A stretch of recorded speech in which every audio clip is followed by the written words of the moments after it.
बाबा महाकाल की सवारी का सभा मंडप में पूजन अभिषेक हुआ, जिसके बाद बाबा महाकाल की सवारी मंदिर के बाहर आई। वैसे ही पुलिस सशस्त्र बल और पुलिस बैंड ने बाबा महाकाल को सलामी दी। झांझ मजीरों के साथ बाबा महाकाल की सवारी नए मार्ग से होते हुए शिप्रा तट पर पहुंची, जहां पर उनकी पालकी का पूजन अभिषेक किया गया। सावन के पहले सोमवार पर बाबा महाकाल की पहली सवारी महाकाल मंदिर से निकली, लेकिन इस बार सवारी का स्वरूप बिल्कुल बदला सा दिखाई दे रहा था, क्योंकि भगवान वही हैं, लेकिन इस बार सवारी में श्रद्धालु नजर नहीं आ रहे हैं।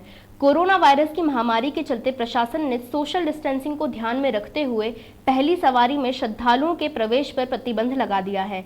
वहीं सवारी का मार्ग भी छोटा किया गया है।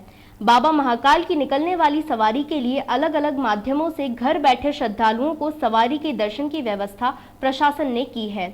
4 बजे सभा मंडप में पूजन के बाद बाबा महाकाल की सवारी निकलना शुरू हुई। इसके बाद मंदिर के सामने सशस्त्र बल की टुकड़ी राजा महाकाल को सलामी दी।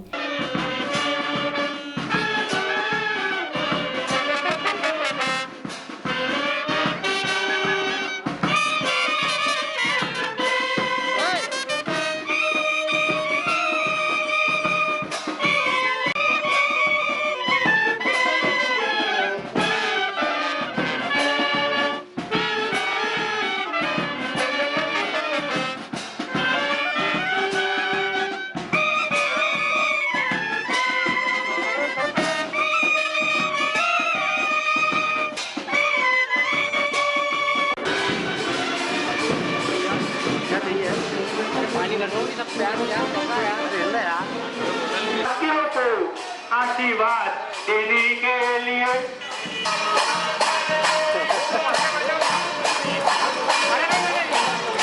अरे मीडिया है, अरे मीडिया है।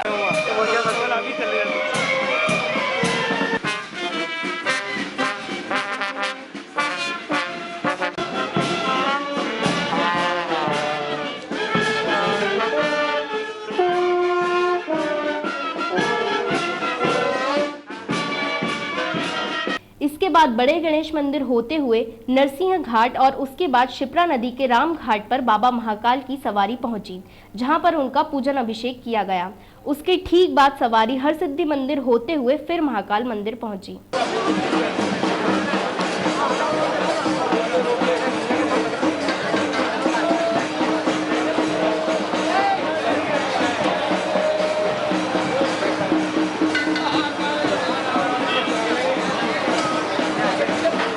देखिए, जैसा कि गृह मंत्रालय ने अनलॉक 2 की गाइडलाइंस निकाली थी, जिसमें किसी भी तरीके का जो धार्मिक समागम था उसको प्रतिबंधित किया गया है, उसी को दृष्टिगत रखते हुए हम लोगों ने एक बैलेंस बनाने की कोशिश करी है कि परंपरा का निर्वहन भी हो और इसके लिए सवारी भी निकाली जा रही है और गृह मंत्रालय की गाइडलाइंस का पालन करते हुए उसमें श्रद्धालुओं को पार्टिसिपेट करने की मनाही हमारे द्वारा करी गई है। और इसकी प्रतिपूर्ति करते हुए एक लाइव कमेंट्री जो पहली बार हम लोग करने जा रहे हैं, जो अलग अलग टीवी चैनल्स के माध्यम से, यूट्यूब के माध्यम से और अलग वेब लिंक के माध्यम से हम लोग कर रहे हैं।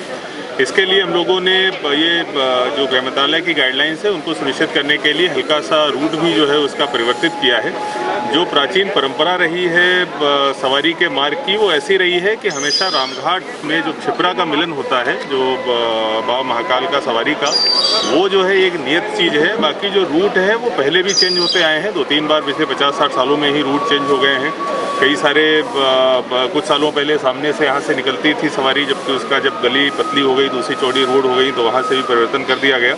कुल मिला के पूरी तरीके से परंपरा का निर्वहन हो, ये हमारे द्वारा कोशिश करी गई है। इस संबंध में जितनी भी व्यवस्थाएं पुलिस की तरफ से करनी थी वो सारी की सारी एसपी साहब के नेतृत्व में करी गई हैं। मैं सभी लोगों से आपके माध्यम से अपील करूंगा कि हम लोग पूरे वैभवशाली परंपरा के साथ में बाबा महाकाल की सवारी निकाल रहे हैं, लेकिन इसको देखने के लिए कृपया यहाँ पर एकत्रित ना हो। सभी लोग अपने घरों पर जो अलग अलग लिंक और हम लोगों ने दूसरे माध्यम आप लोगों को प्रदान किए हैं, उनके माध्यम से घर पर ही बैठकर लाइव कमेंट्री का आनंद। निश्चित रूप से हम लोगों ने बीच में इसको और ज़्यादा स्वरूप इसका अच्छा करने के लिए कई जगहों पर रंगोली भी करी है, कई जगहों पर पौधों के माध्यम से ग्रीन कॉरिडोर भी किए हैं, कुछ आतिशबाजी भी जो है बीच में उसका भी वो किया गया, अरेंजमेंट किया गया है।